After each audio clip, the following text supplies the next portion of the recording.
Leadership attributes.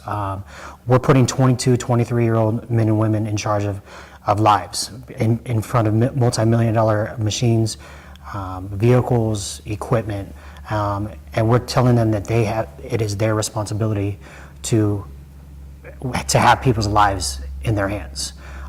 It's those leadership attributes. It's working well in a team environment. Access to the companies.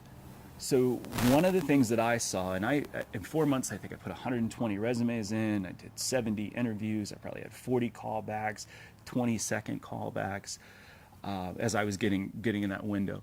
And one of the problems is every callback that I got, or every interview that I got, was from a network or from a recruiting headhunter, where they have access directly to the company and they get you through that initial HR screening.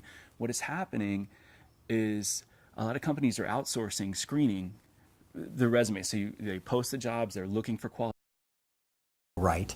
And, those are the qualities of employees that, especially if you're a self-starter and you want to learn and, you've got that growth mindset that says, I'm here, but, I'm not going to, you just try and find people who work, and that just doesn't work. It just doesn't work.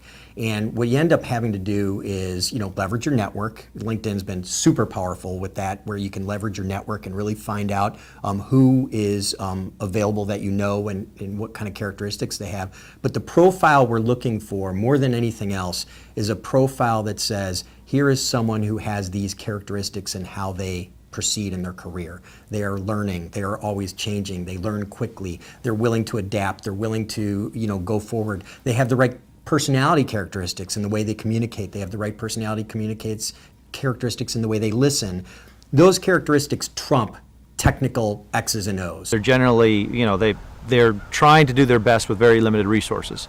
And so what do? They have to go through the applicants as quickly as possible to find a match and a pairing to the very few opportunities that they have. And the process very often goes like this. They look at this huge stack of resumes and they say, okay, very quickly, 8 to 10 seconds each, do they have a college degree? Do they have the exact, or at least the exact number of years of experience in that specific industry? And can they quickly relate the applicant's interest to the open job? If the answer is no or in doubt on any or all those three things, that resume goes off into the circular file. And because of our vets coming from a background where a lot of the enlisted actually, they don't have college degrees, they have certainly at least the equivalent of that experience, but a lot of veterans lack college degrees. But even if they do have them, the fact that they don't have or they fail to have the years of industry experience that's readily obvious because they were in the military. That there's been a great track record of success. Really, when you think about hiring someone, you have a piece of paper, a couple emails, and an interview where everyone is playing this fake game, this dance, if you will, where everything on your resume